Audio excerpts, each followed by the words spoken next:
Good evening, folks. Welcome back to another Monday night live stream. How is everybody? Hope everybody is well. Hope the weather has not caught you out too much in the UK today. I did not expect to get up to seeing snow outside this morning, but yeah, not too bad, I suppose. So let's have a quick look in the chat and see who we've got tonight. What have you all been up to at this week, the weekend as well? Have you been getting many games in? Who's painting tonight? Let me know what you're up to as well. So Mark was in nice and early. Evening, Mark. How are you? Richard Smith was in as well. Christian Reeves was in. Claudio was in as well. Hello to all you gents. Steve Evans. We've got Thomas in as well saying hello, everybody. William Jones. He said he's nice and early for a change. Nice to see you, Will.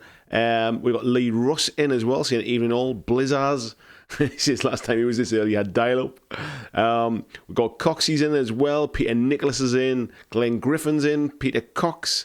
We've got David Moffat says, good day to the BlackJack Legacy crew. Quite excited for today's topic. Yes, good time to mention what today's topic is. So, today's topic is basically, is 2020 the year of sci-fi gaming? And the reason I say that is that I would say that last year was definitely the year of fantasy gaming. I think we've fantasy saw a real resurgence last year. I think off the back of the sort of popularity of Game of Thrones, it was certainly becoming more kind of mainstream fantasy as a genre, if you should I say. And we had games like Vanguard kind of hit its stride last year. We had Warcry come out. We had Song of Ice and Fire was out there as well. It just felt like last year there was a lot of fantasy stuff that was starting to come to the front. But this year, there's a lot more talk now about sci-fi stuff. So I want to touch on some of the stuff that I think is coming out this year, some of the reasons why I think this might be the year for sci-fi, and why we're kind of seeing some of the games that we're seeing. So yeah, we'll be talking plenty of stuff about sci-fi. If you're not into sci-fi gaming, tell me about the fantasy stuff that's coming out this year. Tell me about the sort of near future apocalypse type stuff that's coming out. All of those kind of games. James Arms in as well. Said he's just popping in to say hey. Looking forward to catching the rest of the chat later tonight. Thank you very much for popping in, James. Kieran Burns in as well. Dirk's in, says whoop woo, good night everybody. Stu McTurdy's in, says good evening everyone. Bloggy's in, Vaughanwood's in, John Kellogg's in as well. He's working on a bit of Marvel Crisis Protocol. Busey's in as well. Says he's hope we're all coronavirus free.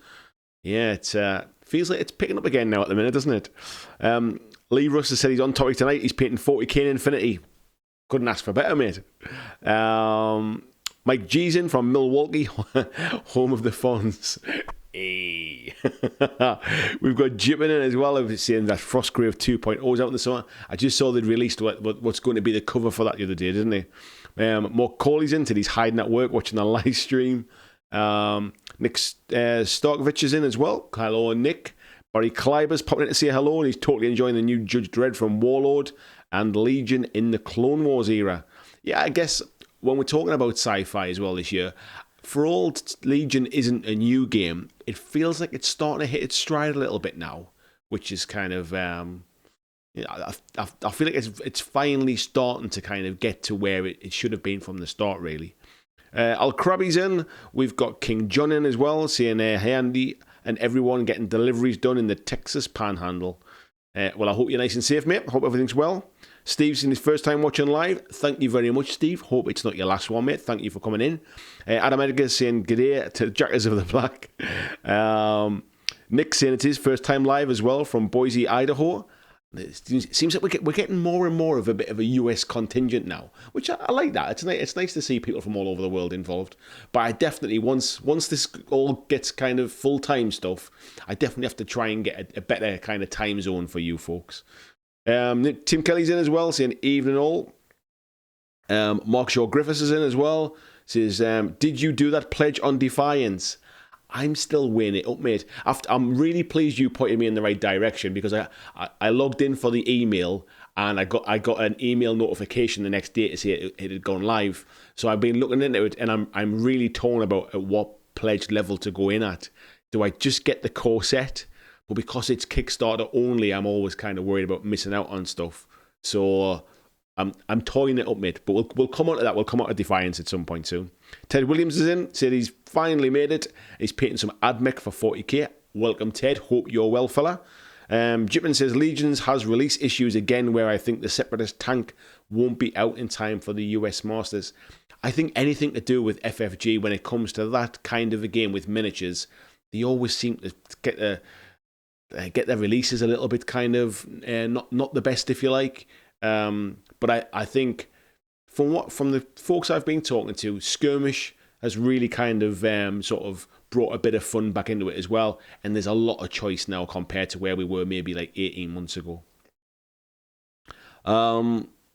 David Moffat says 5 parsecs from home is still my main jam for sci-fi gaming. Never heard of that one, mate. And he said he'd love a good solo system with an RPG-like campaign system. I don't know about solo, but we'll come on to some other types of games and stuff. Some you may have heard of, some you may not have. Noxie's in. He's just painting some Gene Stealers. Steve's saying he's not on topic tonight as he's painting Orcs and Gnolls for Kings of War. You're still on topic, mate. Don't you worry about that. VJ's in as well. Good morning, VJ. David says, this time can be great for us North American stay-at-home dads.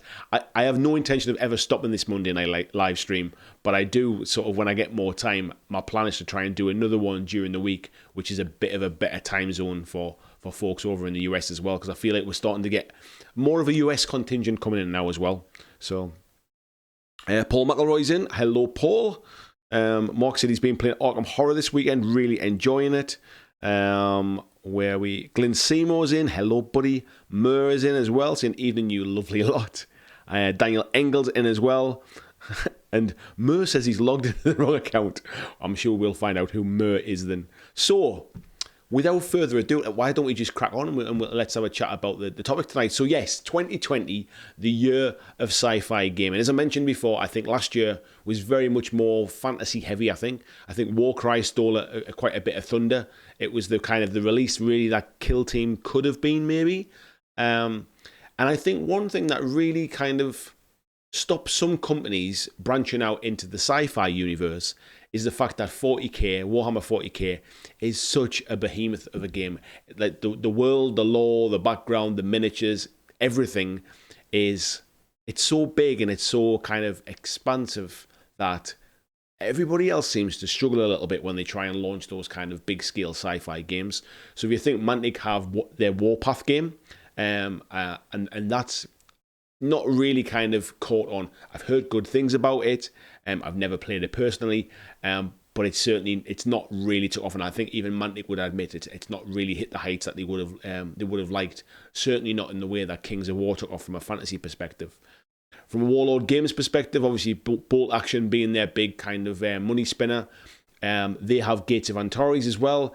There is rumours Gates of Antares is about to get a bit of a second edition, so kind of like a relaunch. However, again, whilst people might enjoy it and it leans quite heavily on that kind of bolt action sort of rules and dice mechanics, it's not exactly setting the world alight. Very few people play it. I don't know anybody that plays it or has played it, to be fair. So outside of that, really, you're only really looking at something like Star Wars Legion, really. And like I said before, that's not really managed to kind of to hit its stride.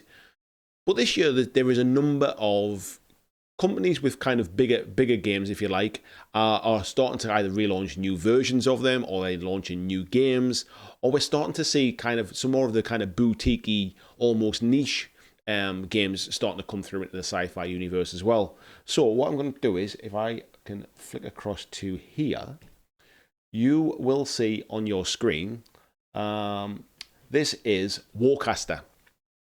And its official title is actually, it's Warcaster Neo-Mechanika. And this is from Privateer Press, who you'll probably know more sort of from Hordes and War Machine.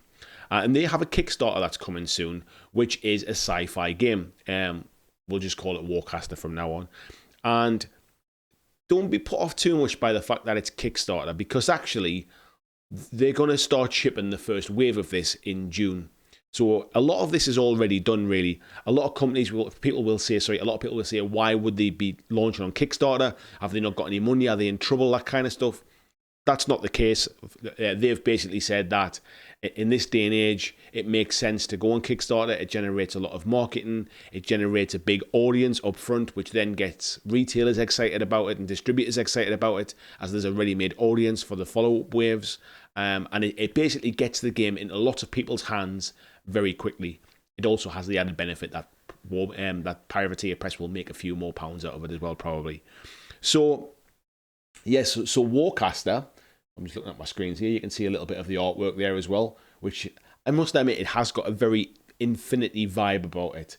But essentially, I'm not going to go into the details too much, but you basically play the part of the Warcaster. So the Warcaster isn't a model that's on your table. You are the Warcaster, and you are controlling a kind of battle group that basically have some form of basic energy that you have to distribute between the different models.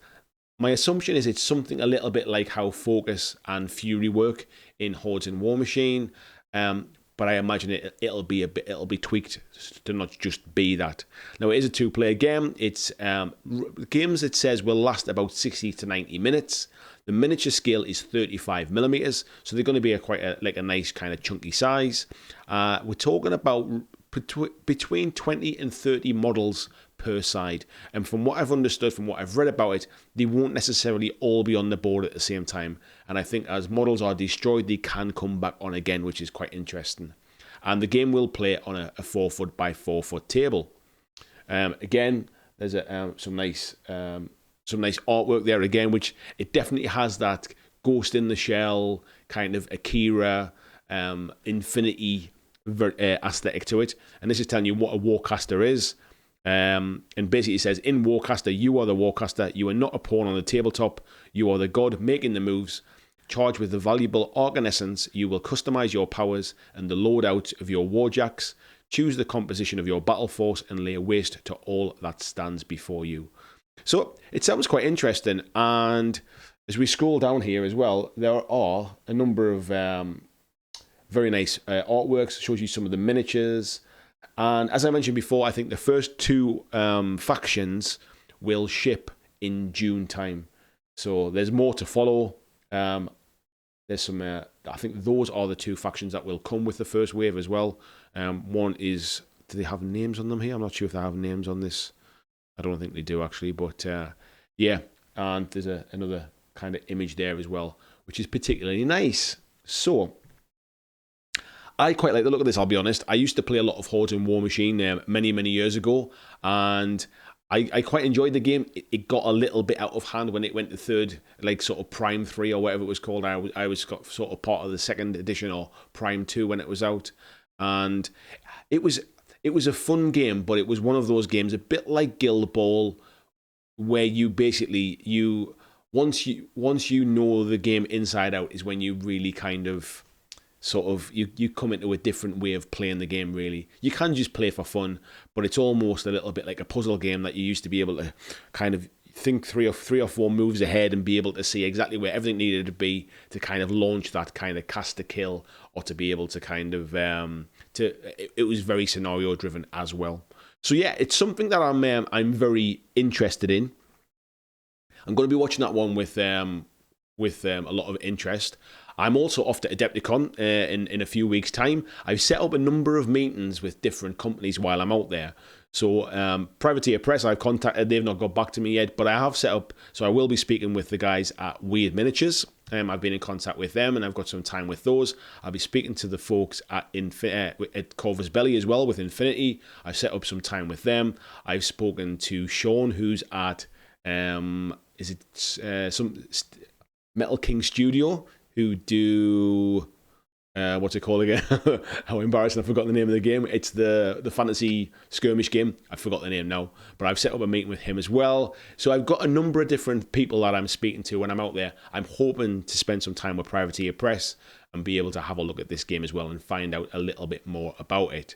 So what I'll do is probably, I might do it in the comments of a video, maybe even this one. If you come back and watch this one, if you have any specific questions about specific games at Adepticon that you'd like to know the answers to, pop them in the not in the chat so much, put them down in the comments of the video after the video is finished, and I'll build up a kind of list of bits and pieces. But yeah, this is definitely one I'm looking out for. So let's dive in and have a quick chat and see what people are saying. Where are we at? Glenn saying, I hope the family and Jason are keeping well, Andy. Off to a Warcry event on Saturday week. Everyone's really well, mate. Thanks for asking. I was out for a few beers with Jason yesterday. We've got a Warcry event we're going to in April, so looking forward to that as well. So no doubt we'll hear about that near the time. That's with the folks at Red Rose Wargaming with their YouTube channel. Doug's in as well from 2 Plus Tough, says, hey buddy, nice to see you fella, how are you doing? I've noticed you've got a bit of Infinity on your channel recently as well, so it's nice to see some other kind of not the big GW stuff getting a little bit of love as well from other channels. I've never really been a very sort of GW focused channel, but you can't ignore it, and when a game comes along that I love, I will talk about it, whether it's GW or not. But going forward, my channel will definitely be a mix of different bits and pieces. So it's nice to see Infinity on yours at the minute as well, mate. William Jones says he agrees 40k just sucks all the oxygen out of the breached hull. I mean, let's not slate it. 40k is a very, very popular game. Lots of people love playing that game. I'm still determined to give it a go. Me and Al Krabby, at some point, we're going to have our intro game of 40k. So yeah, so it's popular for a reason, and it stood the test of time for a reason. People might kind of like to hate on it and talk about different bits and pieces, but if you just want to roll some dice and have some fun with friends, it's as good a game as any, really. So yeah, it just happens to be by far and away the most popular. Nick saying maybe we'll get Epic. It wouldn't surprise me. I think Games Workshop must have something up their sleeve for this year. We haven't really seen much in terms of, I think it was this time last year we heard about Warcry. I think it was from around the New York Toy Fair was when we heard about it. So maybe we might find something out in the next few days. Maybe Adepticon, there might be a big announcement. So who knows? But I can't imagine that we're not going to hear anything at all, like for the rest of this year, for example. Necromunda's getting a lot more love at the minute. They're starting to do those the different like sort of faction books and stuff now. There's a lot more models coming out, so it's nice to see some of that coming through. Robert says although he's been playing a lot of fantasy, sci-fi's always been his favourite subject. Mine too, mate. To be fair, I've gotten into fantasy gaming more recently with things like Vanguard and Warcry and Kings of War. But sci-fi is my love. I mean, I've made no bones about Lord of the Rings. It's not really my kind of thing. Sci-fi, Star Wars is kind of how people feel about Lord of the Rings is kind of how I feel about Star Wars. So sci-fi stuff's always been my bag. Kieran saying not sci-fi, but 2020 Epoch Cyberpunk, Zone Alpha, Reality's Edge. Not sci-fi, as they can't compete with 40k. Gates of Antares, Legion, Conflict 47. Yeah, Conflict 47 is a funny one. It's I guess it's historical in the grand scheme of things because it is 1947. However, it's not a true historical game, so I get that. Blaze is saying he broke down and ordered Star Saga this morning. You won't be disappointed, mate. A brilliant solo game and a brilliant game, obviously, to play with others as well. Joanna Q's in. Nice to see you. And Palmsy as well. How are you two doing? David Moffat saying some people in Calgary try to get Gates of Antares off the ground, but it didn't seem to take. Yeah, I don't know a lot about it, if I'm honest. I know the basic outline of the game, and I've seen some of the miniatures. Some of them are quite nice, but Warlords tend not to promote their games the best, if I'm being completely blunt. Outside of bolt action, they tend not to talk too much about their games. Bone Ripper's in as well. Hello, Bone Ripper. He says, good evening, everyone. How's Andy tonight? I'm very good, thank you very much.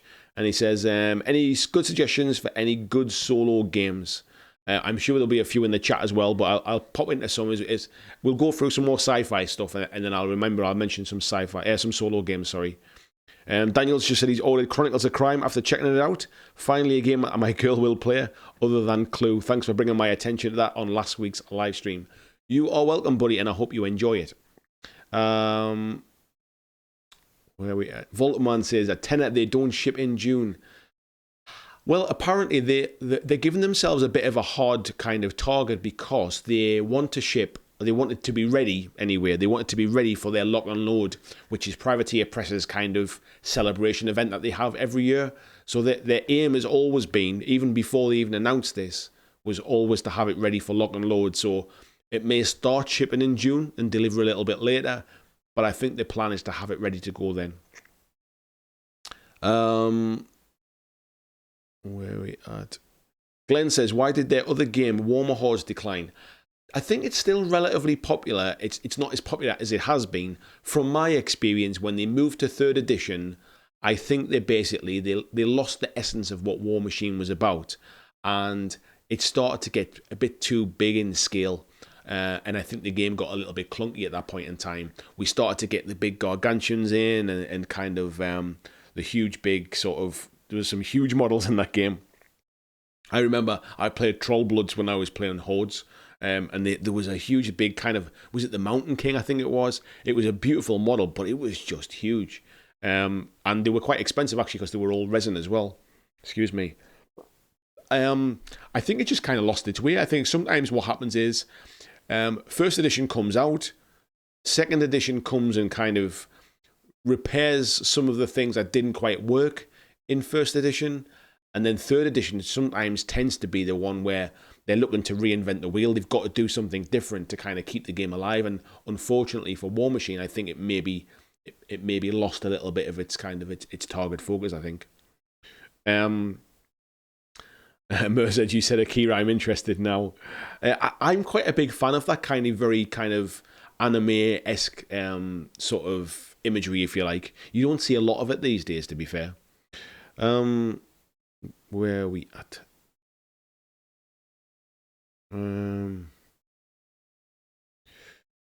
Doug's in, so tired of 4x4 games.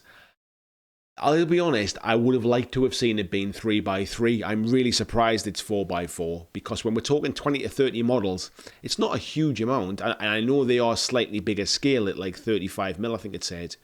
But yeah, 4x4. I mean, I think War Machine plays on a 4x4 table. I would have liked to have seen this on 3x3, if I'm perfectly honest. Doug saying, give me more games I can play at home. Yeah, I think the popularity of skirmish games is kind of undeniable. That's exactly where companies need to be kind of aiming their games at the minute. If you're going to try and launch something now, you can almost don't even try and get into the big army scale stuff at this stage. Skirmish games is kind of games where people can drop in and out of relatively simple rule sets, beautiful models, small footprint tables. Your game will do all right in that kind of market. But yeah, I am surprised they went 4x4. Peter saying he seems to be out of sync with trend as usual and just ordered Beastgrave. There's nothing wrong with that, mate. Beastgrave, mine's kicking about somewhere. I had it on the shelf with me last week. That's where it was. Because I've been playing a bit of Warhammer Underworlds online. Beastgrave is a fantastic game. That's the 3rd edition, the 3rd season of the Underworlds kind of franchise. And it certainly kind of smoothed out a lot of the issues that they had from Shadespire. So yeah, nothing wrong with that, mate. You'll enjoy that game. Tom saying 4x4 is too big. Games nowadays want minimal table space. GW was smart to do a 22x30 for its skirmish games. I think they were almost forced down that 22x30 route because of the boards that they made. Because if you notice, they do like kind of terrain and board sets for AOS, and I think they do one for 40k as well. And those boards as well are manufactured that size. I think it's something to do with the kind of the box sizes. And I think it might be something to do with manufacturing limitations, but it works really well. It does work really well. Relic Blade, that was the game I couldn't remember the name of. Thank you, Tom Ryan. Glenn saying, I agree with the game footprint points. Even Blood Bowl is pushing it with the board size plus the dugouts. Yeah, the dugouts just take up that little bit too much space, don't they? Skullmuncher's in. Hello, fella. How are you doing? Christian saying, if you'd like to support the stream, consider joining Andy's Patreon from $2 a month, and you'll also gain access to their private Discord. Yes, so Patreon's going from strength to strength. We are now at 46 Patreons, which is awesome. If I can get to 50 Patreons by the end of tonight, so if 4 people who are watching tonight want to pledge to the Patreon, I will give something away to the Patreon group. I'll need to have a think about what it is, but it'll be worth you joining.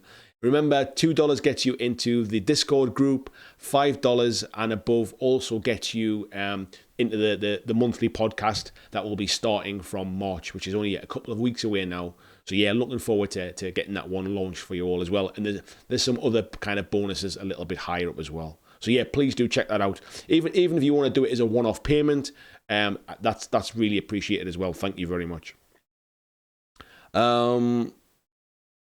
Lee Russ is saying, quite intrigued by Warcaster, nice models, but the whole page 5 thing from War Machine meant it seemed like an excuse to play like a win-at-all-cost tosser. Might just have been bad luck of the club.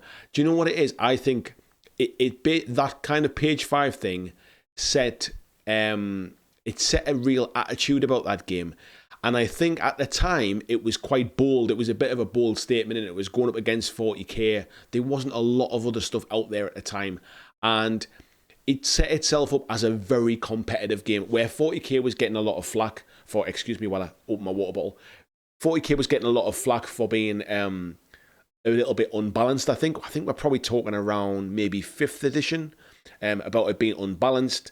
War Machine came out and absolutely nailed its close to the mast and said, we are a competitive game, like sort of millimeters matter, and the whole page 5 thing was basically, it was rounded off by the phrase play like you've got a pair, and it did have a bit of attitude about it.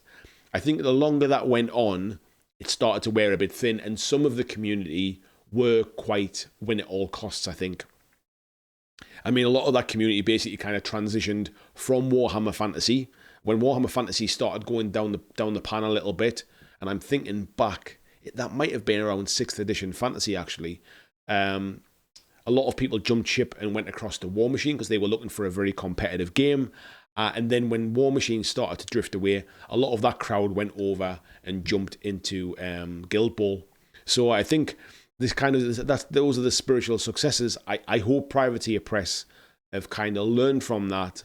I assume this is going to be competitive, but it might still have kind of a bit more fun to it. I'm hoping anyway. Where are we doing? Tony Booth Leidens in, evening buddy. Tom Ryan saying, check out Marvel Crisis Protocol designed by XPP employees, well designed and fun. Yeah, there's a bit of a story about about them being XPP employees, which I'm not going to say on stream in case it's completely wrong, but it's interesting anyway. William Jones says 40k IP lore is intense too.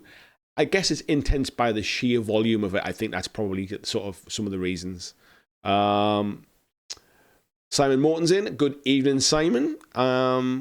We've got Al Krabby saying, GW did just announce a board game type deal at a toy fair. I thought it looked okay. They've announced that last year as well. They did those ones. Like Blitzball, I think, was announced last year. And they certainly were last year. They were Germany and US only. They never did come to the UK. There's no mention about whether these ones are going to do the same thing. But I think they are branching out into that almost I think they were like sold at Barnes and Noble, so basically equivalent would be like Waterstones in the UK. They're trying to appeal to a different market, I think, and it's quite a wise move. But I don't think they're meant to be kind of mainstream hobby products. I think they're meant to be a bit of a gateway into mainstream hobby products. Excuse me.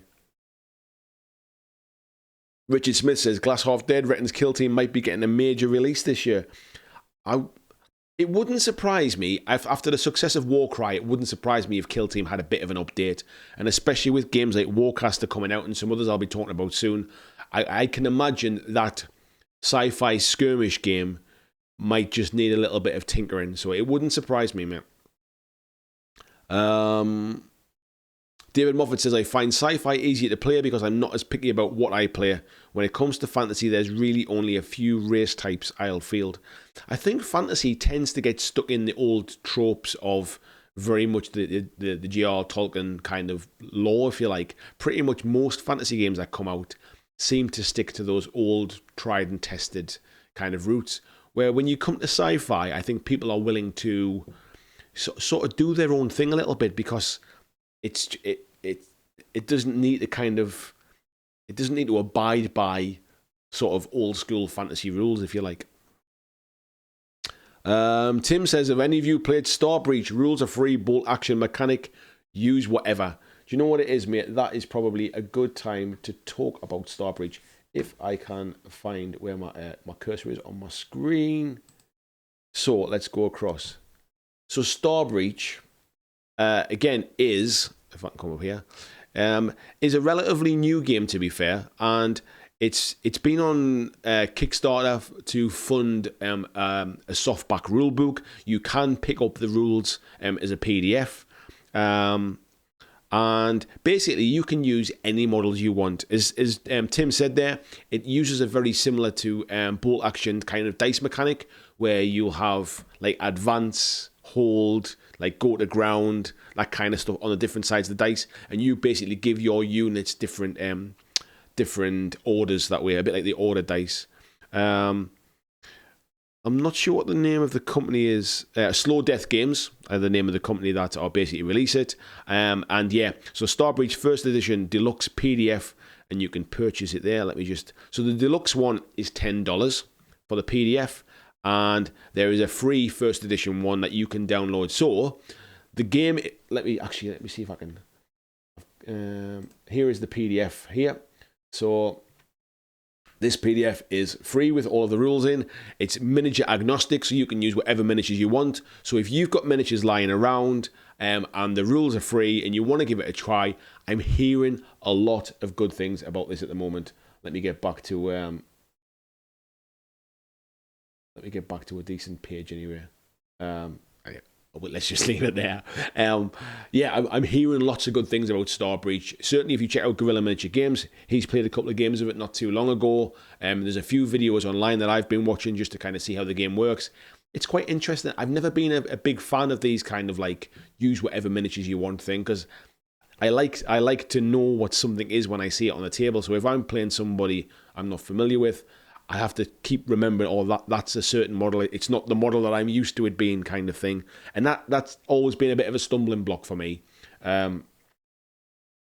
It's always been a bit of a stumbling block for me. So I should try them out, though. It's only fair that I try some of these games out to kind of to fully understand exactly what all the song and dance is about, I suppose.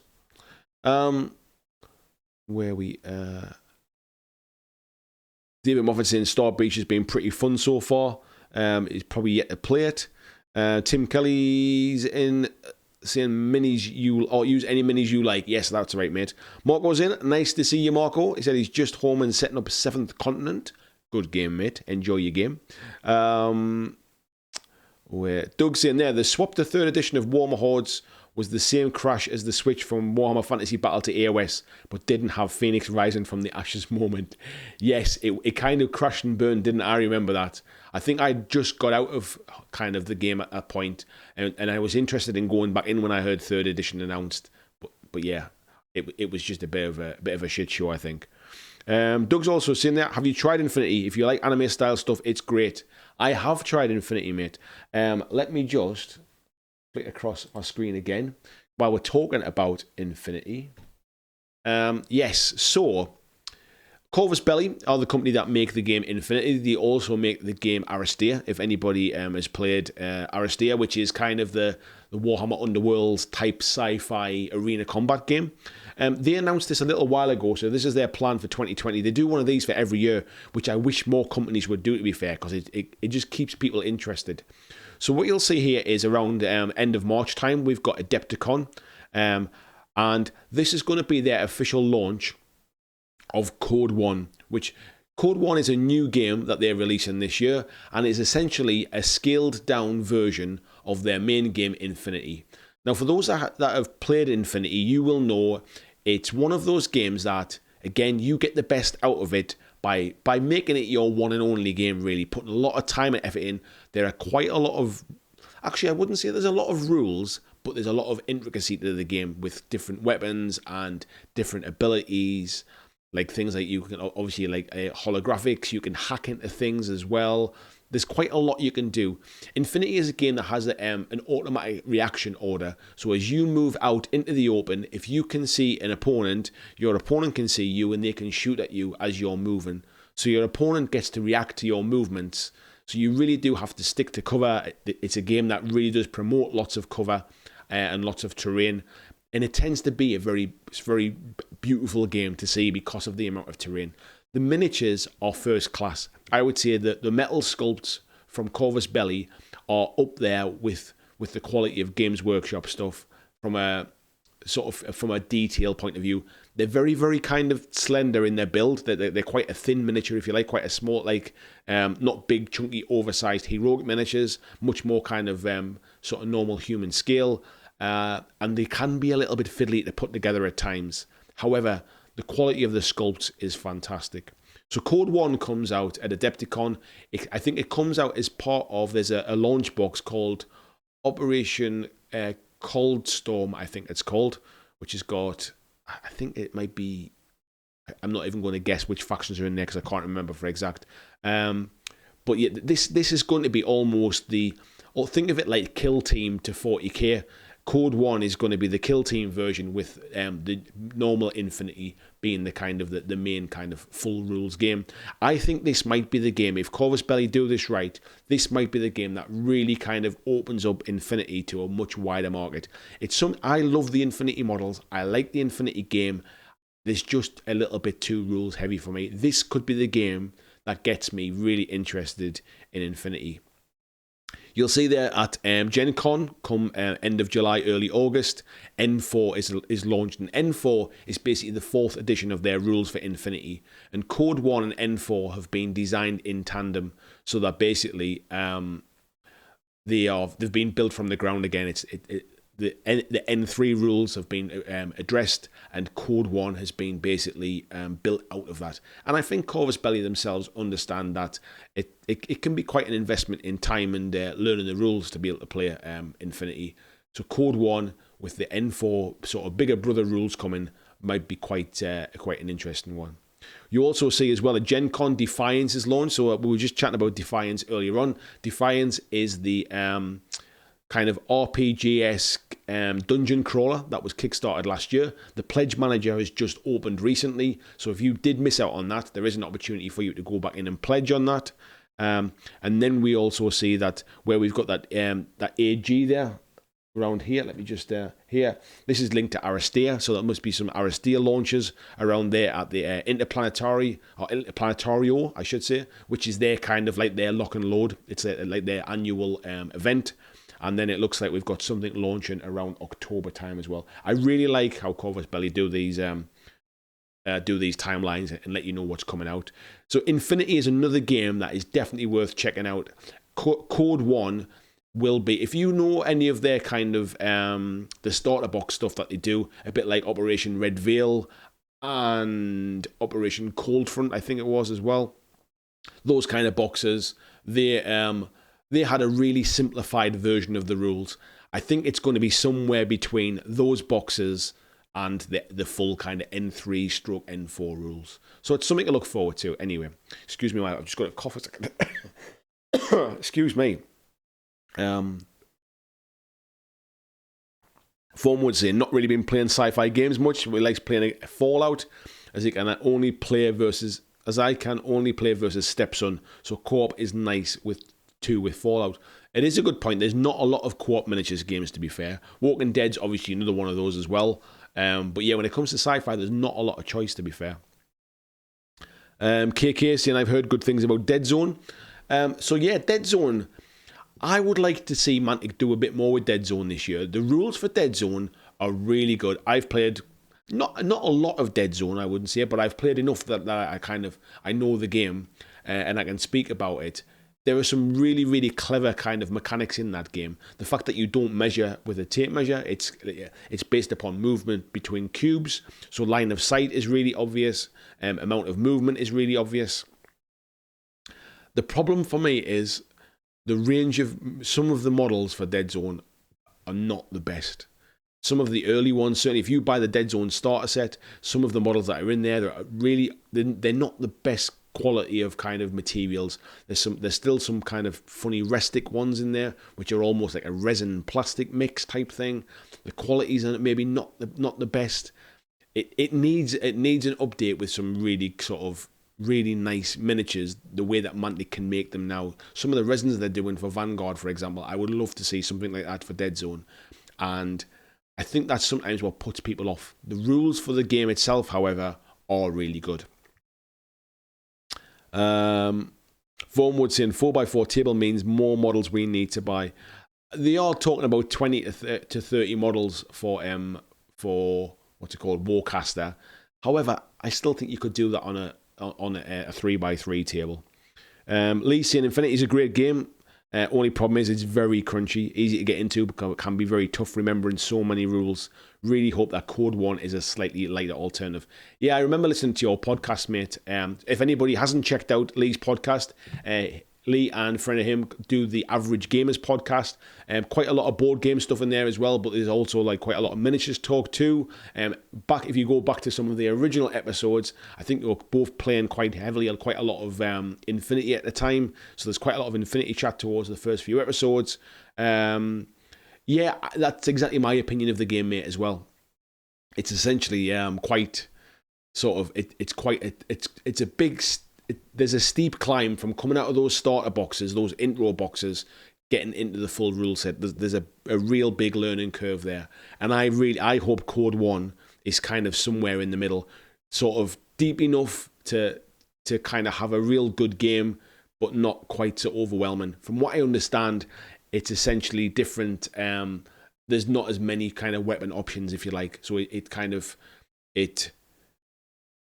of pulls back on the amount of options that you have to deal with and that you will come up against, as far as I understand.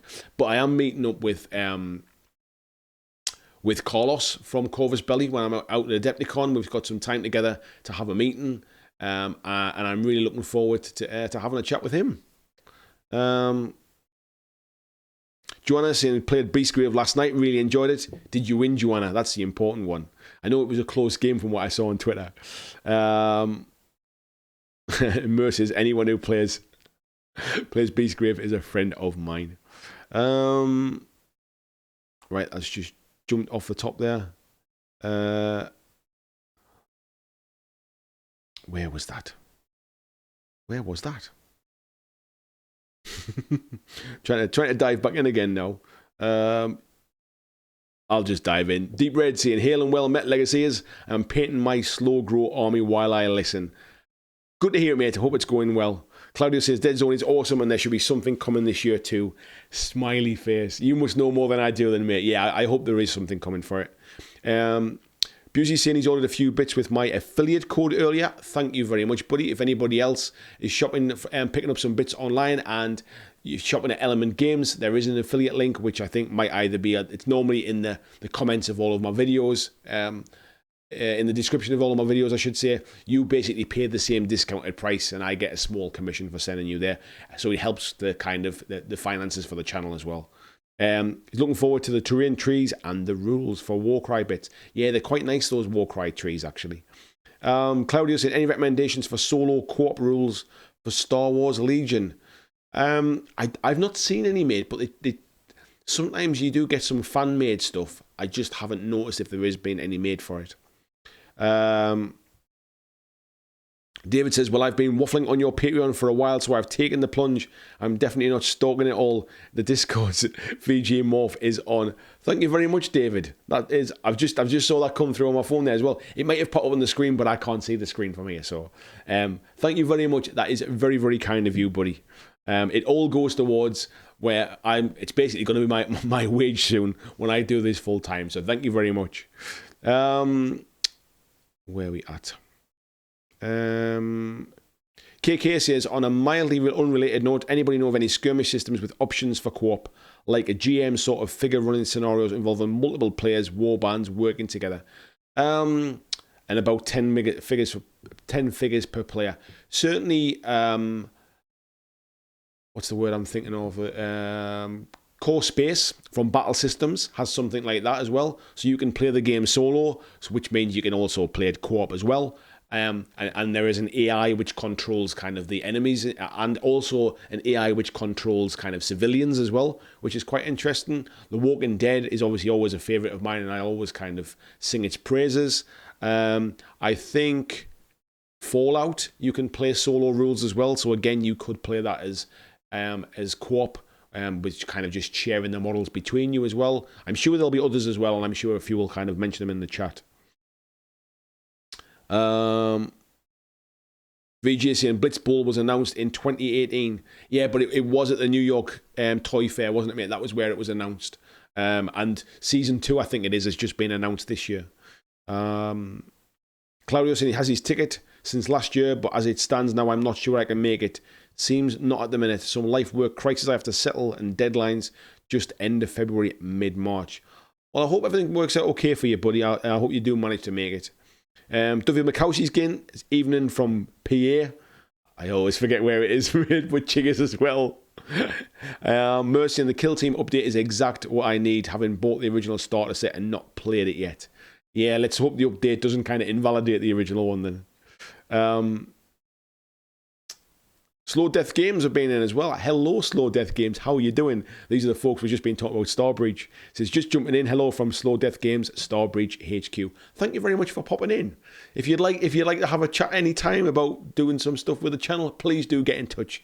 It'd be nice to kind of just reach out to some different companies. So yeah, please do get in touch. Vijay's saying he's pretty excited for Blood Bowl Season 2 announcement, and he'd love to see it get a wider release than just Barnes & Noble. And this is but to be honest, the word got out that Barnes & Noble would ship global if you pay with PayPal. So anyone that, I think somebody in our Patreon group in the Discord chat was trying to ship to Scotland. I think it was Tiberius, and they wouldn't accept it. Maybe it wasn't because he wasn't paying PayPal. Shameless Mayhem, Samson, he says he's got the volume turned off. We're really looking forward to seeing your take on this when I get off work tonight. Thank you for popping in, buddy, when you do catch this up. Nice to see you, mate. VJ saying didn't pick it up, really didn't have an excuse this time. Exactly. Dirk says he started with Burrows and Badgers last year, and so far it's been a blast. It's fantasy with anthropomorphic animals, something totally different from your standard Tolkien fantasy. Yes, mate, Tim, who's in the chat tonight, bought me the rule book and the miniatures for my birthday. I can see them here, because I started painting the miniatures the other day. I decided I'd had them primed and ready to go for a little while, and I started painting them. So I was painting the little magpie model, which is pretty much done now. I intend to paint them all out, and then I'll show them off once they're all done. So yes, I'm aware of that game. Ted Williams says, I'm waiting for my Starbreach pledge to arrive. It'll probably be my kill team replacement, as there are army lists for all 40k factions. I've not looked that deep into it yet, mate, but I must admit, I just keep hearing good things from people about it. Every time I mention something like, if I mention kill team, somebody always mentions Starbreach. So yeah, I'll definitely have to give it a try, I think. Al says, made by the same bloke as Cornflakes. Yes, it is Kellogg, isn't it? It is that name, I've just remembered. Sam saying, I'll have to add Starbreach to my lookout list, which is growing faster than my wallet is comfortable with. Be a nice change of pace to do sci-fi minis, though. That's the other side of it as well. If you've done a lot of fantasy stuff, painting some sci-fi stuff, it is a nice change of pace. Mercy and the figures are great, and having a load of unpainted minis is half the hobby in my view. Definitely. Doug says, yes, so excited for CodeOne in the new edition. Yeah, me too, buddy. I am looking forward to that. Lee saying, Operation Coldstrom has Yu Jing and Pano. I knew it was Yu Jing, and I couldn't remember what the other one was, so I didn't want to embarrass myself. Yeah, nice. I like the Yu Jing stuff. I've got quite a bit of Infinity stuff that I bought over the years when I was trying to get into it a while back. So yeah, I'll have to dig all those out again now. Yes, Slow Death Games are saying you can download their rules for free, which is awesome.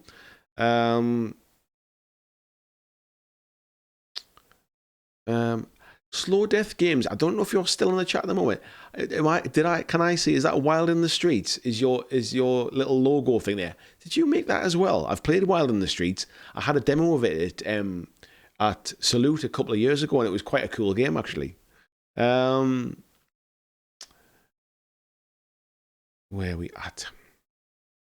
Thordlim's in saying good evening. Hello to you, buddy. Tony's saying I think I could get into a lighter version of Infinity, so we'll be looking at a CodeOne as long as they keep the cool reaction mechanic.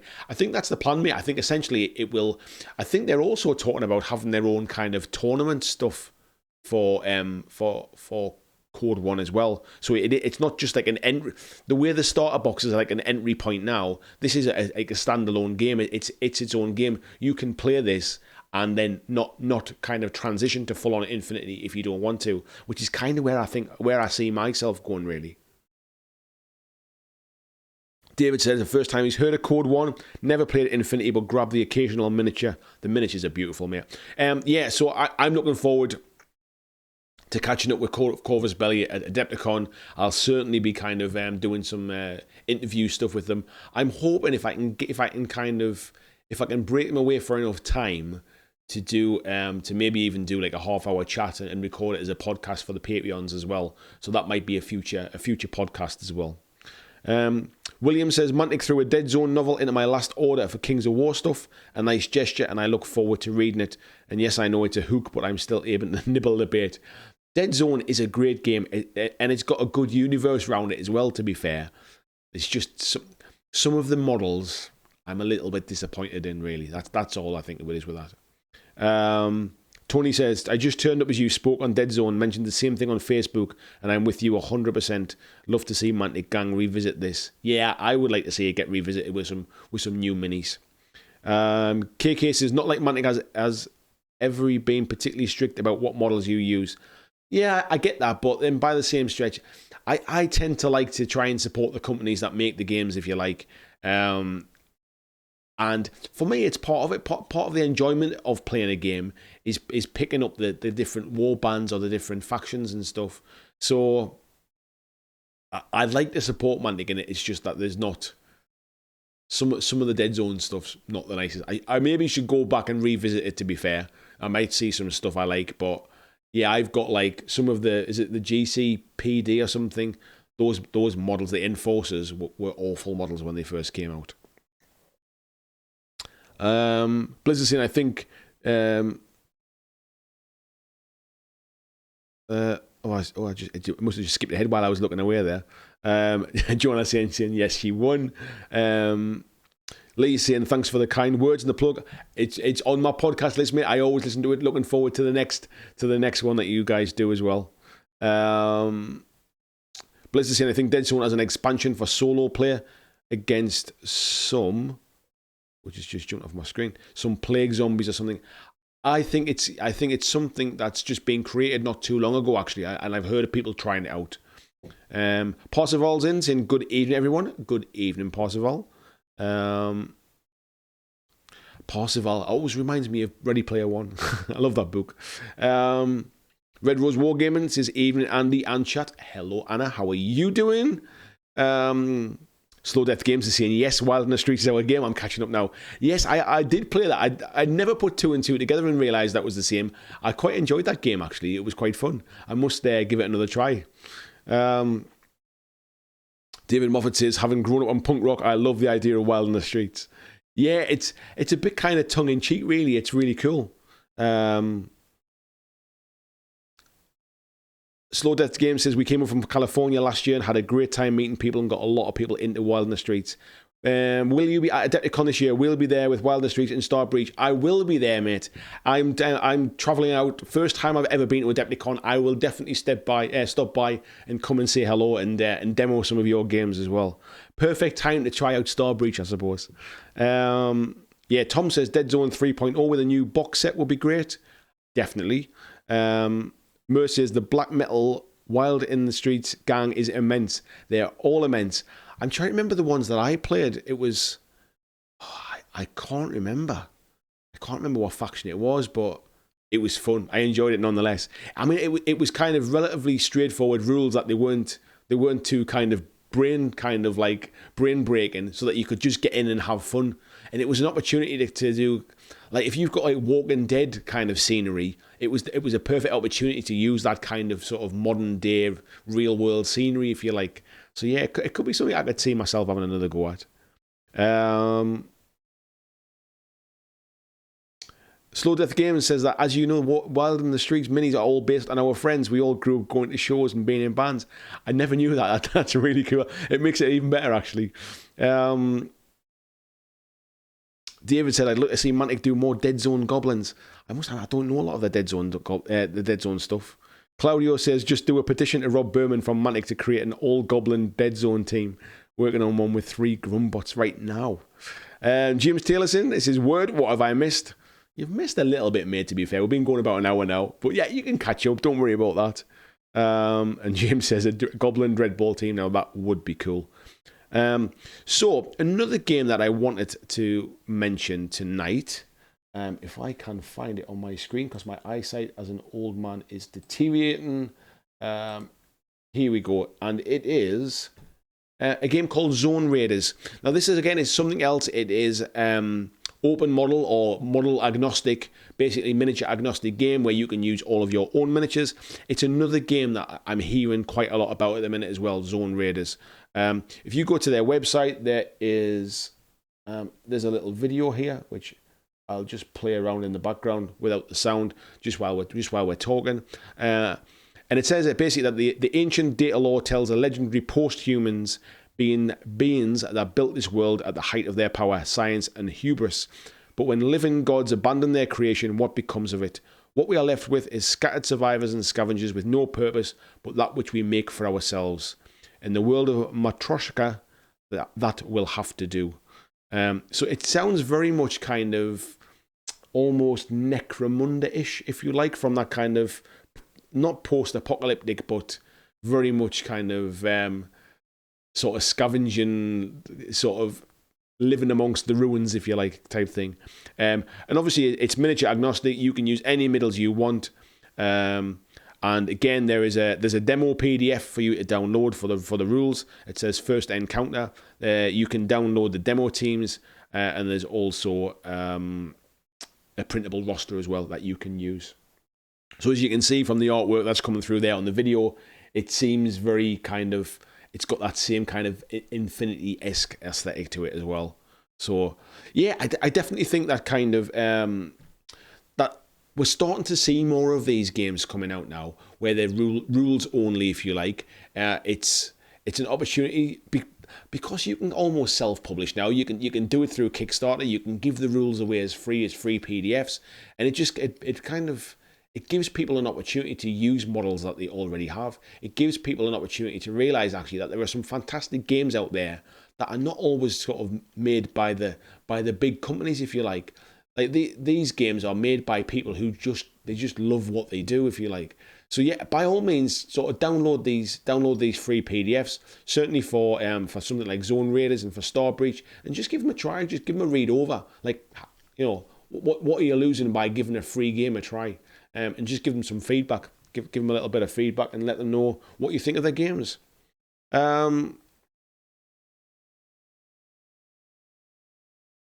Peter says, you missed me showing off my new BlackJack t-shirt. I need to see that, buddy. Noxie saying he's back. He's moved from painting in the loft to his PC. Claudio saying Zone Raiders is nice. Yeah, I kind of... I'm hearing good stuff about that as well. Tony saying, can anyone tell me the difference between Dreadball and Dreadball Extreme?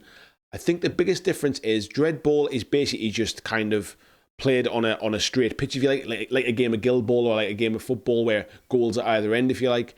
Dreadball Extreme is played on like a hexagon-shaped pitch, I think, and there are all sorts of like traps and things, and it's meant to be like kind of more brutal, almost something that gets played outside of the arenas, almost like a street brawl type thing. Claudio saying he backed the game. It's really crunchy but very good. And it has complete rule set for co-op solo gameplay, which we really enjoy. Full advancement, live versus, but 8 missions. David says, I love Zone Raiders as the spiritual child of AT-43. Therans are my favourite faction of any sci-fi due to their lore and aesthetic. I'll need to look into it a bit more than mate. It's not something I've done a lot of digging into, I'll be honest. James is saying in fluff and terms that it's underground Dreadball. Yeah, just kind of what I was saying. Mercy's got to shoot. Have a great stream and a great week all. Thank you very much, buddy. Slow Death Game says there are so many miniatures that are not getting used, so we're giving those We're giving those, along with your favourite minis, a chance to be used. You can't say fairer than that, can you? That's really cool. Are you guys kind of looking to branch out into minis as well, or are rules where you're focusing your time at the moment? Joanna says, got a dash, buy you beautiful lot. Thank you very much, Joanna, for coming in. Nice to see you. And Tony says, cheers, that helps. So yeah, so I've kind of gone over a number of different skirmish games, if you like, there, but all sci-fi games tonight. I think I definitely think this is the year that we start to see more companies delving more into sci-fi. I think they're predominantly going to be skirmish rules. I don't think there's not a lot of point in kind of trying to set yourself up with a huge big miniatures range and trying to go up against 40k. It's a hard sell at the best of times to break people away from that. And I think as Doug was saying before, kind of kitchen table games now really are they're kind of where it's at now when it comes to what people, certainly people like me, where you want to kind of spend your money. Games that you don't have to dedicate your life to learning the rules. Games where you can use any of your existing miniatures. If you love 40k miniatures, but you don't want to play 40k, what better way than to kind of use the Star Breach rules and then paint the things that you want to paint. So Death Games saying probably not for Star Breach. Yeah, I get there's plenty of options out there, to be fair. There are already a ton of really great sci-fi minis. We don't feel the need to make more. We're focusing on Wild in the Streets for new minis, since that's a unique setting. It is a unique setting. There's not much in that genre, to be fair. There's not a lot in kind of modern day stuff. Outside of The Walking Dead, really, you don't really see anything in modern day gaming, really, which is a shame. So yeah, good to see Wild in the Streets doing well as well. So where are we up to? I've kind of covered the games I was going to cover about. So yeah, I'll just kind of open it up now. If anybody's got any questions, anything you want to talk about, I'm more than happy to kind of do that. We can chat a little bit more about Adepticon as well. I'm really looking forward to having that trip out there.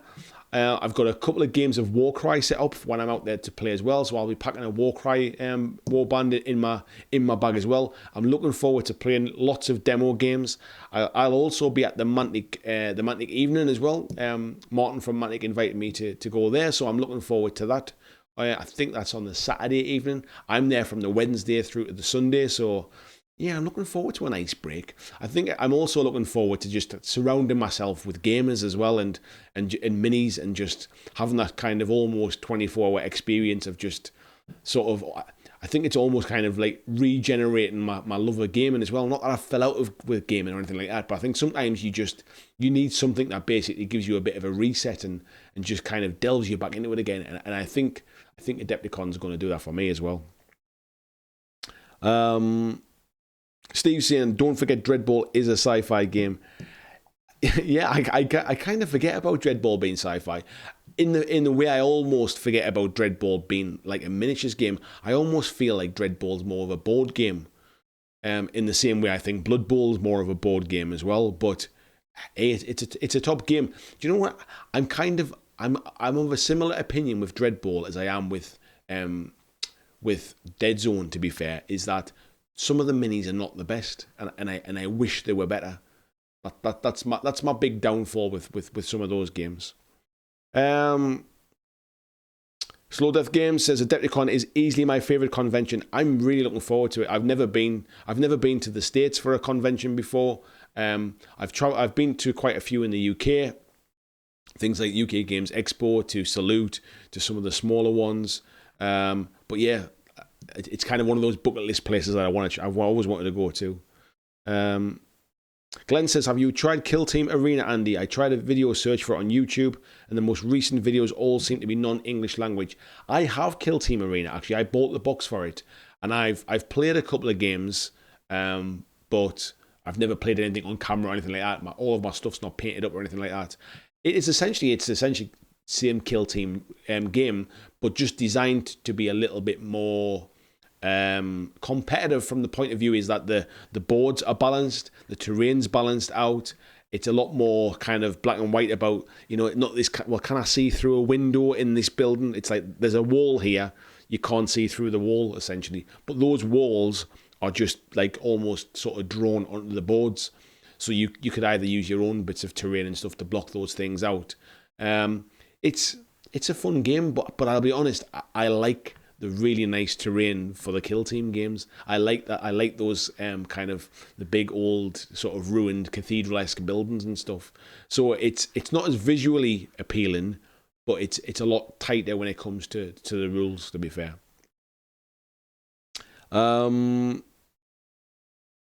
Noxie says, I'm pretty sure about UK Games Expo this year if all goes to plans. Nice one, Noxie. Well, I'm going as well. I've already booked my time off work. I need to book a hotel, to be fair, but I'll definitely be going. Tony says, looking forward to Adepticon 2. Long way to go for a demo of Drowned Earth, though. It is a long way to go, mate. Definitely. Lee says, Dreadball's a great game. Mantic need to get better at promoting it, though. Yeah, sometimes, to be fair to the guys, that they're a relatively small bunch and they've only got so much time on their hands, and things like Kings of War, their latest Kickstarters, tend to take the bulk of the marketing, and games like Dead Zone and Dreadball and Walking Dead can sometimes kind of fade into the background a little bit, unfortunately, and they rely upon the community basically giving those games a push. James says Dreadball is a board game, to be fair, and yeah, I wish that it would redo the old minis. Yeah, I'd love to see some better minis for it, because I enjoy painting them, but I get frustrated painting some of the kind of the poorer quality ones, if I'm honest. And I've seen people do good jobs with them. I ain't that good at painting to kind of do that, so I end up just blocking a few colours in and giving them a wash, and then never getting the same enjoyment from them, if that makes sense. David saying, I did a Dreadball team commission. The design of the miniatures were really cool, but the details were a bit lacking. Some of them have been a little bit soft. And I would like to have seen a bit more... so, for example, in Dreadball 2, in the box you get, I forget what the two factions are, but basically the ones that look like robots, there's not a lot of difference between Jacks and... what they called, I forget the different positions now. There's 3 different positions, basically. One's that throw, one's that catch, and Jacks, who are basically kind of a jack of all trades. There's not a lot of difference between them that's instantly recognizable. I've had to paint the bases different colors so I can tell which is which.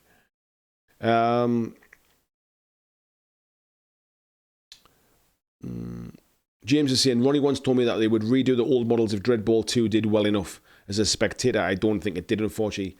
The problem is it's kind of catch-22. If the models were better, maybe it would have done better as well. So even if they did one brand new team for it, to see how that did, to see if that would kind of reignite it, because it is a good game. David says, I know quite a few people play Dreadball locally, but I also see the game is in the clearance bin at my closest LGS. Yeah, that's a shame. Slow Death Games is saying, is UK Games Expo better than Salute? In my opinion, it's a completely different level. It is way better than Salute. However, Salute is miniature game focused, where UK Games Expo is much more board game focused with a smattering of miniatures type stuff. So it's a different crowd. It would certainly kind of get the game in front of a different crowd, but it might not be the right crowd. That would be my biggest kind of thing. But UK Games Expo as a convention is by far the best convention in the UK. James is saying when they were rustic, they were properly nasty. Yes. Busey's saying, how's everyone enjoying the Mortal Realms magazine by far? So is it, who's bought into Mortal Realms magazine? I was going to pick it up and then decided it was just more miniatures I didn't need. I'll be honest, I still haven't, outside of buying a board game for me and my wife, I haven't made a hobby purchase this year at all. I can't believe I've lasted this long without buying anything. I'm determined to kind of get through some of the stuff I've got, so I'm cracking on with my Kings of War slow grow, so the dwarves are still on the go. I'm just looking up here. I've got my Aristea miniatures out, so they're part painted. I'm going through those ones. I've got my ogres for Warcry. They're middle of being painted. I've got my, what's that behind the light there? I've got Boris and Badgers miniatures are up there as well. So yeah, I've got a few different things on the table, just kind of switching and changing it up a little bit. But I've had that kind of renewed sense of just like play what you've already got kind of thing. And there's nothing really screaming out to me at the minute that I feel like the urgent need to buy anything. So yeah, I'm looking forward to getting out to Adepticon, trying lots of different games. But yeah, it's we'll see how that one goes. It's just check. The message just come through for me there. Apologise while my message is coming through. Yeah, so as I mentioned before, Patreon's going really well at the moment. We're up to, I think I said we're up at 47 now. When I get to 50, we'll do a Patreon giveaway. So please do check that out. The mugs are ready as well for me to start shipping out to the folks that have been pledging at $10 for the last 6 months. That your mugs will be going out in the near future. I just need to get them packaged up. So that side of things is going really well. I'm in a good place with the channel stuff. Starting to free up some more time now. Getting kind of a nice workflow to things. So you should start to see the odd extra video creeping out soon as I kind of manage to kind of free my time up basically. Whereas James has said he's been buying stuff but only for the slow grow. Trying to stick to the plan, mate. Nice one. Peter said he's enjoying it, but he's built Pack 2 contents already and Mag number 1 models, which I got from the local newsagents. James said he's posted his free dwarfs up on the Facebook page earlier. Just finished some elementals and a ASB carrying a tartan flag. I'll need to go and check them out, James. I don't think I've seen them ones yet. Matt says, Dreadball is awesome. It was my first non-GW game. The tournament scene did really pick up. It fell because there was too long a period of waiting for second edition. I agree, mate. And then when second edition did come out, there wasn't much of a push behind it, to be fair. I remember I got Mantic sent me a copy of Dreadball to review, and I did a review on the channel. And one, I think I kind of like my closing comments were, it's a great game, but it's only as good as the people that play it. And if people don't try and take a chance on it and don't pick it up and don't try it out, it'll die. And unfortunately, it's got its kind of hardcore players and its hardcore supporters. Oops, excuse me. It's hardcore players and its hardcore supporters, but it just doesn't seem to get it doesn't get any airtime really. You never see it played online. You never see anybody really talking about it. Apart from Steve Evans, I should say, to be fair. Beauty saying, I like it because it gives me something new each week and keeps me motivated, despite the fact I can't read the magazine in Spanish. It never occurred to me, mate, you'd be getting the Spanish version. Army Standard Bearer, thank you very much. I'm used to being a battle standard. Is it battle standard bearer or something like a BSB? That's what I'm used to being called. James said, cheers dude, I followed the tutorial on Cujo.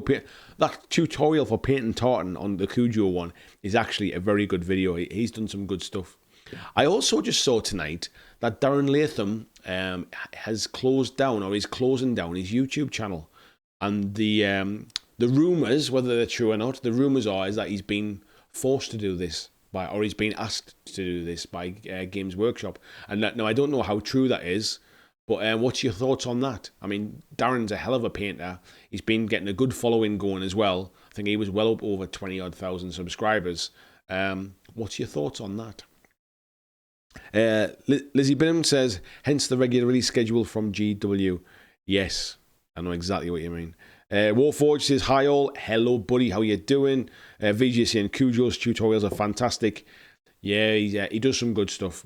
Matt saying, zero models bought since New Year. Sold £120 of all models this month. Yeah, I've bought zero as well, mate. Glenn saying, do you think Duncan Rhodes will make a YouTube channel?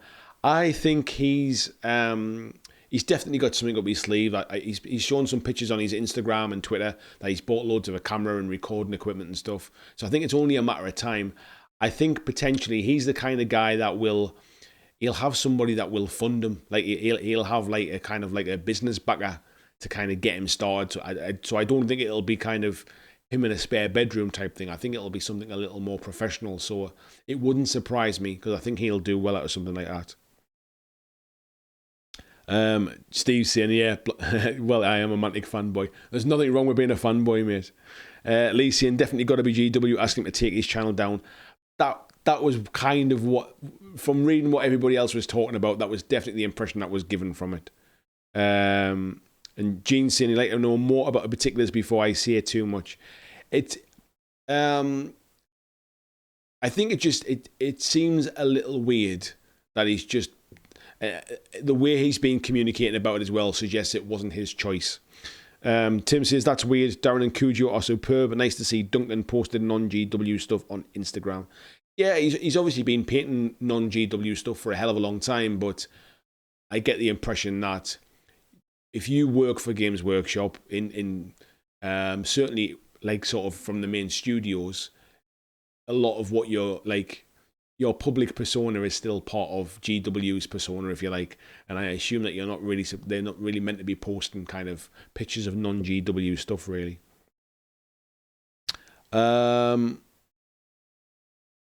Mark Corley's saying, for someone who has done nothing but paint fantasy since the release of Warcry and along with Kings of War Slow Grow, I'm ready for some pew pew laser blasters. It's nice to mix it up, mate. You get to use some kind of colour schemes that you'd never touch. Really getting into those kind of like sci-fi colours. Busey's saying, yeah, anyone wants to do a swap, I'll send you Spanish PDFs for English. Do you not speak Spanish then, Busey? I just assumed living in Spain you'd probably know a bit of the lingo. Ted Williams says, back in the day at GW, you were not allowed to do anything outside of official channels, so I wouldn't be surprised if they did ask him. Matt says, I think if they'd stopped him, it's a shame. His stuff didn't compete with GW, as his stuff was all aimed at an heavy metal standard, not tabletop. I wonder if it's kind of seen as like a second job, and if it's competing, because a lot of companies, you have to ask permission to have a second job. Like my contract has things like that in it as well. So I'm not. I wonder whether it's something like that. Alcyon, I love Darren Latham. Watch his videos all the time. I'd imagine if he has a contact at work, there would be a conflict. Has a contract at work, is a conflict, so it's fair enough, really. Yeah, quite potentially. Glenn saying that would be a great channel name, Duncan in the spare bedroom. he might not be painting if that's the case. David says, is Darren a GW employee? Yeah, I think he's one of the studio painters, to be fair, mate. And James is saying, do you think Duncan just couldn't handle the one thick coat philosophy of contrast paints? I know a lot of people have said that, but I think he's just maybe ready for a change. Maybe he's got to a point where what does he do from where he was, kind of thing. So maybe he's just ready for a change. Gene saying, I've never been able to figure out if it was official company policy with GW. Their indoctrination is severe, so at the retail level, it isn't so much of an issue. Yeah, I'm not privy to that kind of information, to be fair. Matt said he never made money from it. He didn't have any adverts or a Patreon, as far as I know. Maybe that's intentionally why he didn't have that. Maybe he was trying to build it up to a point where maybe it was big enough for him to leave.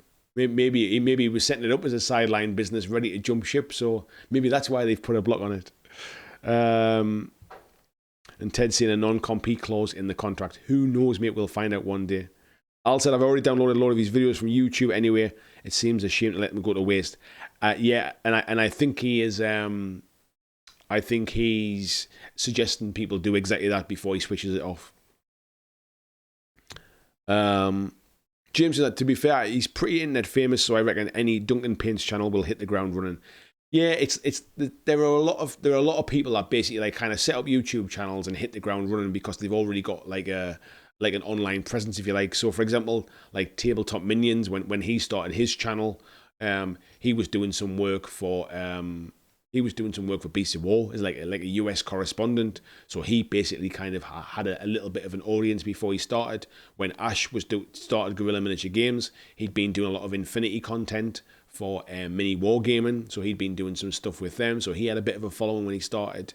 You got people like the Honest Wargamer, who was the guy that basically was the public face of Warhammer TV when it first started, and he left and went out on his own, and obviously he had a bit of a following before he started. So it certainly helps you, and I think Duncan will have exactly the same. VG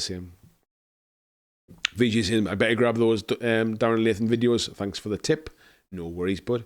And Matt's saying, I've been in the studio. Believe me, the heavy metal painters don't all use GW products. I can imagine they probably don't, to be fair. I mean, it's surprising because I would imagine that they'd want to use just that. But at the end of the day, they just have to do a job. And if they find a way to do a job better with something else, I can imagine that's kind of irrelevant at that point. They probably just can't talk about it. James said, "I didn't know that about Uncle Adam and Ash." Yeah, if you go back, you can watch it. And I'm talking about years ago now. Basically, Beasts of War was still. I mean, they were big. They were one of the first kind of YouTube kind of miniatures channels. But I guess at that point they weren't making the kind of money where they could fly out all over the world to do the different conventions. And they were looking for basically somebody in the US who had a decent camera and was going to Gen Con. I think it was either Gen Con or Adepticon. I forget which one. That could basically do some kind of reporting for them. And that was how he started. He was doing some kind of like US reporting for Beasts of War.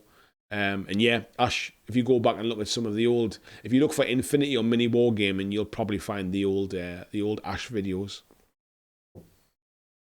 Busey saying, you try to speak Spanish to a Spaniard and they just talk back in English.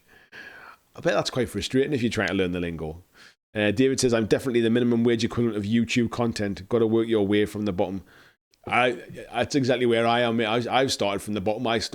Nobody knew who I was when I first started. A couple of people know who I am now. That's all that's changed, really. Gene saying, incredibly talented painter. So shame he's packing in. Rhodes has shown off some neat stuff on his Instagram, and it's cool to check out his collection of non-GW stuff. Yeah, he's been quite into kind of a lot of World War II stuff. He's been doing quite a bit of like Napoleonics and things, hasn't he, as well? And I think if you listen to the Paint All the Minis podcast where he did an interview with Dan, he talks about, he does kind of some reenactment stuff. I think it's like French. Is it French Civil War? Yeah, he does some kind of reenactment stuff anyway, historical reenactments. Christian sharing the Amazon link there as well. If anybody's shopping on Amazon, if you shop through my affiliate link, you pay the same Amazon price and I make small commission from that, which all helps to the running of the channel. So thank you very much, Christian, for sharing that. Peter says, I wonder what Spanish is in an English accent sounds like to a Spaniard. I guess it sounds like when Spanish people talk to us with an English accent, and there's certain words that they don't pronounce the same way, and the same way we wouldn't pronounce them, I suppose. That's probably how it sounds. So, my throat's starting to dry up now. So what's everybody got planned for this week then? Who's got games planned this week? I was chatting with Jason yesterday. We're talking about maybe having a game of Walking Dead Call to Arms soon. We've not played that together. So we were talking about breaking out the Walking Dead minis and having a game of that soon. That would be quite cool. He's been painting up some more of his Lord of the Rings stuff. I think, is it called is it a Mumak or a Mumrak, which is like the big elephant model. He's been painting one of those up, so I'm looking forward to seeing that when it's all done. He's been using his new airbrush. So yeah, he's been doing a bit of painting. I've been cracking on with my stuff. I've been in between kind of like meetings and stuff at work. I've had my notebook and I've been writing down loads of plans of stuff that I'm intending to do in the future and that. So I'm building up a nice kind of catalogue of ideas of things I want to do. So I'm looking forward to kind of breaking into that too. Busey said it's called Spanglish. Lee Russ is playing X-Wing on Wednesday night. He's got commission painting on the rest of the week. Do you do a lot of commission painting, Lee, or is it? Do you just kind of do it like for sort of friends here and there, or do you do it a bit more serious than that? Al's saying he's got plenty of time on his hands, so he's going to try and get down the local GW for another game. Yeah, sorry to hear that, buddy. We will have to try and hook up together, mate, and get a game in. Then you can teach me through the basics. Blizzard's saying we'll have this month of traveling and stuff. So I need to get ahead for March, otherwise I'm going to miss March's deadline. I can't miss the deadline of my own slow grow campaign, can I? David saying definitely some Star Breach this week, maybe some 5 Parsecs or Rangers of Shadow Deep. Yeah, Rangers of Shadow Deep gets a lot of love as well, doesn't it? James is saying he's going to try and do his Kings of War bases at the weekend, but he's also playing Rocksmith on PC at the moment, as I'm trying to finally learn the guitar I've owned for a decade. What's Rocksmith like? I remember seeing that when it came out. Is it? Can you actually learn to play a guitar from it? Can you? Slow Death Games says no time for games with all the Adepticon prep. I can't even imagine how much work you need to go through to kind of prep all of that, to be fair. I'll be looking forward to coming and having a chat. If you look in the about section of my video, you'll see my email address is there. Drop me an email so we can try and kind of find a particular day where we can sit and have a bit of a chat. And if you've got like a spare 15-20 minutes or something, it'd be good to kind of like maybe have a bit of an interview, and we'll do something like record something as well. So that would be quite cool. So yeah, drop me a message so I can make sure that I kind of get some time aside to come and see you. Noxie's at the store with his kill team on Wednesday using Tyranids this week. How's the Tyranids faring for you, mate? Do you think you're going to do a bit better this week? Peter says, I thought that was English in a Spanish accent. Al says, loads of painting on my table, been stripping some stuff back and building another tank as well. What do you use to strip them with them, mate? What's your stripping material of choice? Lee does mostly mates rates, too lazy to paint, like my co-host. If I end up with too much on my plate, it really kills my enthusiasm. I can imagine that. It's fun while it's fun, but then when you're painting to a deadline for somebody else, I can imagine it sucks the joy out of it a bit. Tony's got Blood Bowl this week, cracking on with painting these burrs and badges. So what's your Blood Bowl team, mate? I think you've told me this before, but what Blood Bowl team are you running? Mer says, I've got a question. What are some tips if you've got 5 games to learn? What are some tips if you've got 5 games to learn? Why have you got 5 games to learn? My tips would be you got to play them a lot. Certainly check out YouTube videos. I learn better from. I'm a visual learner, so I learn more by seeing something than by reading it. But yeah, why have you got 5 games to learn? VJ says he'll be heading out for his run after the stream. This week he's going to continue with his Warcry terrain, and he needs his will to live to come back. Yes, I can sympathise with that, mate. Warforged said he's painting his kill team, Deathwatch, try and get some finished painting and forces for Necromunda. Steve says, any more info on the slow grow campaign date? No, I've not spoken to Mantic yet, mate, to be fair. I do need to get that sorted. James is saying it's Guitar Hero with a real guitar. I thought that's what it was, but I wasn't sure if it was a bit more basic than that. And Slow Death Games said, I already did. Thank you, buddy. I haven't checked my emails yet, obviously, but I will do when the stream's finished. And I'll drop you a reply. And of course, we'll have time. Perfect. Like to hear that. Vaughan Wood saying, I only use Amazon DE. Postage from the UK to Europe is brutal. Yeah, I need to set up the Amazon link so that it does global stuff. I know you can do it, but I've not managed to work it out yet. Since we also plan to be up late gaming every night, so you can join us for the game of something. That would be cool. I'm traveling on my own. I don't really kind of have anybody specifically to kind of meet up with and stuff. So anybody that I'm kind of looking for people to play games with, to be fair. So that's a very kind of offer, and I will definitely take you up on that. 12 Niece says, will you be going to Warhammer Fest? Considering going over there for that, but 100% sold on it. I'm not overly kind of excited by the Warhammer Fest stuff. And the reason being is that it's nothing you can't really access at Warhammer World, if you like. It's like there's not a lot of... I'm not kind of... I don't get excited by kind of chatting to the Black Library authors or stuff like that, or... It's probably not the right kind of event for me. I'd rather go to Warhammer World for the day and have a trip there, or I'd rather go to like a big convention where I can try lots of different kinds of games. So yeah, I think if you're into your GW stuff, if you're a big GW fan, you'll find a lot to love about it. But I wouldn't buy like the kind of limited sort of Warhammer Fest miniatures and stuff like that. Really, it's that kind of thing. Noxie saying, as long as my game is a usual 1v1 and not a 4-player mess. Yeah, I know you. I kind of heard you. It must be getting busy and you're basically getting forced into playing multiplayer games, aren't you? Al says, methylated spirits, mate, works fine with a bit of scrub. I've got a few bits I need to strip. I used to use kind of... I've used like Simple Green in the past, which was really good.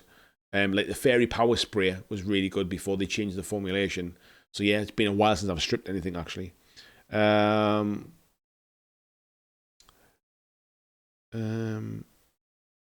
Vormwood saying he uses ISO and an ultrasonic cleaner. I've been thinking about getting an ultrasonic cleaner for cleaning my airbrush, actually. Tim says, Darren's YouTube channel taken down on May the 18th. Just checked his post on Instagram. He must have had an update, mate, yeah. I wonder why. That's what makes me think it's weird, the fact that he's not taking it down for a while. But he's like, why take it down at all? Why not just leave it up but not contribute any more videos? Like if he doesn't want to do it anymore. That's what makes it all a little bit weird. Possival says, no gaming plan this week. Just got back from a 148th tactic tournament. Very good time, and now working on some K47 Desert Rats. I don't know.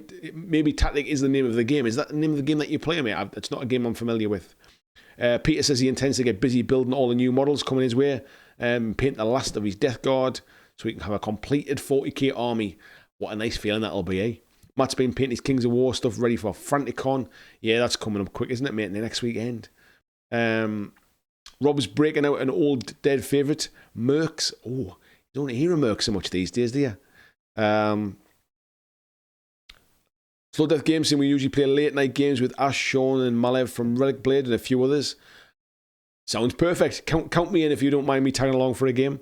Mercy, I just find I spend so much time painting and I never actually learn the games.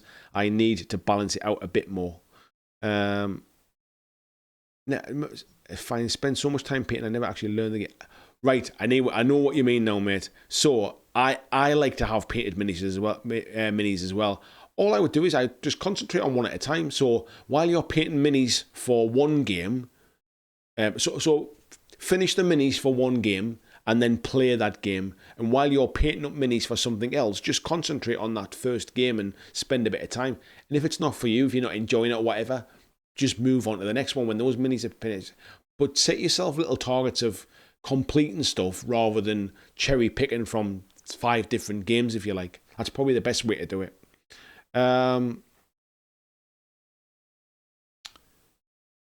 Tony said he's playing Nurgle's Rotters, not the easiest to get the hang of, but I'm holding my own 2 draws. A draw is a success in my book, mate. I've only ever had my butt handed to me when I've played Blood Bowl. David says those Mercs plastics are the best combination of cheap and interesting. I don't know the Mercs minis, to be fair.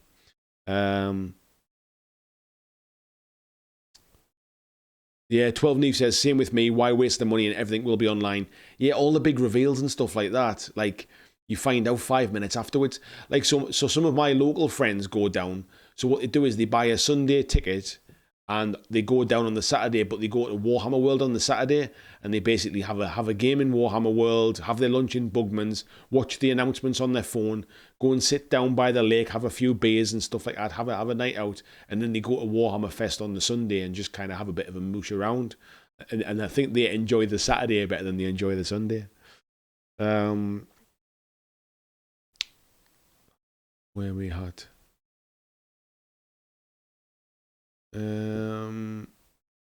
Noxie's saying to 12 Nate says Andy says he's going to UK Games Expo though, should be there also. Yes, I will 100% be at UK Games Expo. Flying Mama says night all. Good night, Flying Mama. I didn't know you were in, Ruth, to be fair. So nice to see you. Thank you for saying hi. Rob saying fingernail polish remover is great. Isn't that like isopropanol? It is ISO as well, isn't it? I think. Or is it some kind of alcohol? Yeah, I think it is. Daniel says he's been priming Warcry monsters and painting up the Bone Tithe Nexus. Nice model. Busey saying he swears by ultrasonic cleaner now, both for the airbrush and for his specs after a day of work painting ceilings.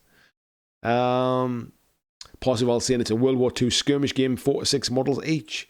Ooh, I'll have to check that out, mate. I like the idea of being kind of low models like that. Acetone, that's the word I was kind of looking for. In very small amounts to melt super glue, but only in an open space. And I think, folks, that's just took us past the 10:30 here. So I think we'll call it a night now. So I'd like to thank everybody for coming in tonight. Thank you to my new Patreon this evening. Much appreciated. Thank you to all you folks who've come in for the first time tonight. Really nice to have some new people in. And yeah, this week's a meh. So I don't think we're going to get an extra video this week, but I will definitely be back next Monday for next Monday's live stream. If you're a member of the Facebook group, don't forget to come, or if you're not a member of the Facebook group, don't forget to come across and join the Facebook group. We have some plenty of different chat in there as well. We have the Friday question where I kind of ask a bit of an open question and everybody can kind of contribute to that. We have our catch up on a Saturday about what everybody's up to. And if you've enjoyed the chat in the chat tonight and you want to kind of carry this kind of chat on, please do consider joining the Patreon. That gets from $2 a month. That gets you access to the Discord group where this is the exact kind of chat that we have on a 24/7 basis. So yeah, love to have some of you come and join us over there too. So thank you very much, folks. I will see you in next week's video.